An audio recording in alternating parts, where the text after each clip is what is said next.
डस्का के इलाका में कचहरी से वापसी पर मुखालफिन ने फायरिंग करके मां और बेटे को कत्ल कर दिया। इस मां और बेटे की इन मुल्जमान के साथ क्या दुश्मनी थी और इस दुश्मनी में अब तक कितने अफराद अपनी जिंदगियों की बाजी हार चुके हैं, तमाम तफसीलात है क्या, वो बताएंगे आज के इस व्लॉग में। अस्सलाम वालेकुम नाजरीन, मैं हूं सलमान कुरैशी और आप देख रहे हैं मेरा डिजिटल चैनल। नाजरीन, अगर पंजाब के इन मुख्तलिफ इलाकों की बात की जाए जिसमें सियालकोट, गुजरावाला, मुरीद के शेखुपुरा और फैसलाबाद शामिल हैं, यहां पर कत्ल गारत की वारदातों में खौफनाक हद तक इजाफा होता चला जा रहा है। ना सिर्फ इन इलाकों में बल्कि गुजरात, नारंग मंडी और ऐसे इलाकों में जो दुश्मनदार गिरोह है वो किसी भी वक्त किसी भी शख्स को आते जाते चौकों चौराहों में फायरिंग करके मौत की नींद सुला देते हैं। इसी तरह का एक अफसोसनाक वाकया पेश आया। आपने दुश्मनियों में यह तो देखा होगा कि मुखालफिन फायरिंग करते हैं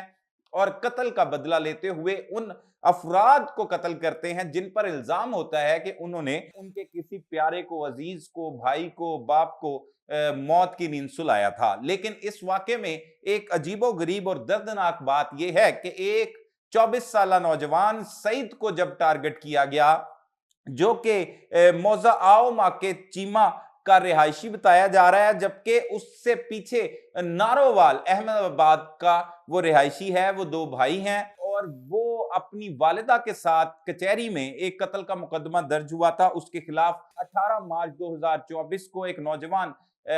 जिसका नाम जैन बताया जा रहा है, उसका एक कत्ल का मुकदमा थाना सदर डस्का में ही दर्ज हुआ था, जिसकी लाश एक ग्राउंड से मिली थी और जिसका गला कटा हुआ था। उसे उस मुकदमे में नामजद तो नहीं किया गया था, अलबत्ता उस कत्ल के मुकदमे में एक हामिद नामी नौजवान को नामजद किया गया था। उसके वालिद की जानिब से यह मुकदमा दर्ज करवाया गया था और उसके बाद पुलिस ने तफ्तीश का आगाज किया और बादजा जो मकतूल जैन था, जैन अली, उसके वालिद की जो दरख्वास्त पर इस कत्ल में बादजा उसे शामिल कर लिया गया, जिसमें सईद जिसका नाम बताया जा रहा है और इसकी तारीख थी 11 जून को। ये 11 जून को अपनी वालिदा के साथ ही डस्का कचहरी में चला गया क्योंकि ये जमानत पर था। और जब ये तारीख से वापस आ रहा था तो चौक में जो है वो हर तरफ से मोटरसाइकिल सवारों ने इन्हें घेर लिया और फिर इन पर अंधाधुंध गोलियां बरसाई गईं, जिसकी वजह से वहां पर काफी खौफ और राज फैला, चीखो पुकार फैली और हर तरफ लोग जो है वो खौफ की वजह से भागते हुए दिखाई दिए। इसी दौरान इन्होंने ना सिर्फ सईद को फायरिंग करके कत्ल किया बल्कि उसके साथ उसकी जो 65 साल वालिदा रुखसाना बीबी भी सवार थी, उसे भी बेदर्दी के साथ कत्ल कर दिया। और कत्ल करने के बाद बासानी मुल्जमान फरार हो गए। उसके भाई जो है वो अहमद की मुद्दत में इस कत्ल के वाक़े का मुकदमा दर्ज कर लिया गया है और पुलिस हुकाम का कहना है कि इन मुल्जमान की गिरफ्तारी के लिए छापे मारे जा रहे हैं। इनमें जो अफराद शामिल किए गए हैं वो बताता है कि वो हकीकी भाई है सईद वल्द मोहम्मद आरिफ का, अहमद वल्द मोहम्मद आरिफ और उसकी वालदा रुखसाना बीबी मोटरसाइकिल पर कचहरी डस्का से तारीख पेशी से फारिग होकर आ रहे थे कि अहमदाबाद अपने घर की जानिब जा रहे थे कि इसी दौरान मोटरसाइकिल पर 3 बजे के करीब पुली डस्का पर जो है वो पीछे से 3 कस मुल्जमान आए जिन्होंने मेरे भाई और वालदा को फायरिंग करके बेदर्दी के साथ कत्ल कर दिया। इन मुल्जमान में वो जिक्र करता है कि आदिल और उसका भाई जो है वो अब्दुल रहमान, इन्होंने गोलियां बरसाई हैं और इन्होंने अपने वालिद के मां पर यह कत्ल की खौफनाक वारदात की है। इससे कबल मैं बता चुका हूं कि 18 मार्च 2024 को जैन अली, जिसकी उम्र 23 साल बताई जा रही थी, उसकी लाश बरामद हुई थी जिसे तेज धार आले की मदद से कत्ल किया गया था। उसमें हामिद वल्द अफजाल के खिलाफ यह मुकदमा दर्ज हुआ था। बाज़ इसमें सईद को नामजद किया गया था और सईद अबूरी जमानत पर था और वो कचहरी से तारीख से वापस जब आ रहा था उसके साथ उसकी वालिदा भी सवार थी।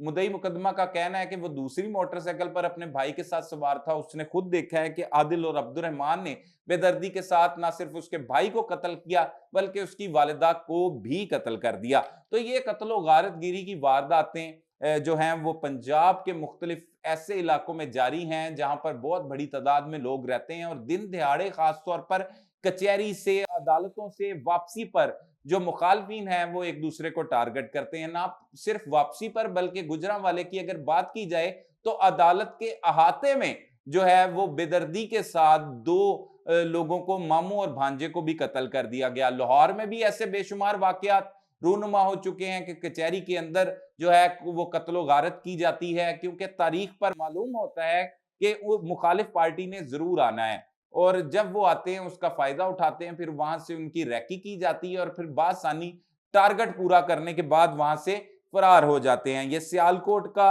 इलाका है, डस्का थाना सदर डस्का में ये एफआईआर दर्ज हुई है, और आला हुकाम का कहना है कि मुल्जमान की गिरफ्तारी के लिए छापे मारे जा रहे हैं। खातून को भी उस दुश्मनी की नजर कर दिया गया है, उस वालदा को भी कत्ल कर दिया गया है,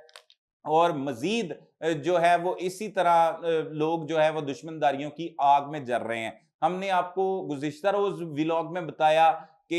एक मुकदमे की पैरवी करने वाले भाई जो लतीफ सरा थे, सुप्रीम कोर्ट के वकील, उन्हें भी उनके आबाई गांव नंगल सादा मुरीदके के इलाका में उनके साथी वकील राना सुफियान समेत फायरिंग करके कत्ल कर दिया। तो दुश्मनदार एक दूसरे के खून के प्यासे हैं, और जब उन्हें मौका मिलता है वो गोलियां बरसाते हैं और बासानी लोगों को टारगेट करके कत्ल करके वहां से फरार भी हो जाते हैं। वादा गिरफ्तार होते हैं, मुकदमा चलते रहते हैं, फिर कोई उठता है और फिर वो रंजिशें रखता है, और फिर वो इसी तरह से कत्लो गारतगिरी का ये सिलसिला चलता रहता है जो कई नस्लों तक मुंतकिल हो जाता है। और ये गलत फहमियों की बिना पर भी कई ऐसे कत्ल होते हैं जो देखते ही देखते खौफनाक दुश्मनी में जो है वो तब्दील हो जाते हैं, और कई नस्लें इस दुश्मनी की आग में जलते जलते जो है वो जहाने फानी से चली जाती हैं, और ऐसी बददुआ है दुश्मनी जैसी वो इन खानदानों को लग जाती है। तो हमारी दुआ है कि जहां पर पुलिस का काम है इन मुल्जमान को गिरफ्तार करके इनको सजा दिलवाना, तो दूसरी तरफ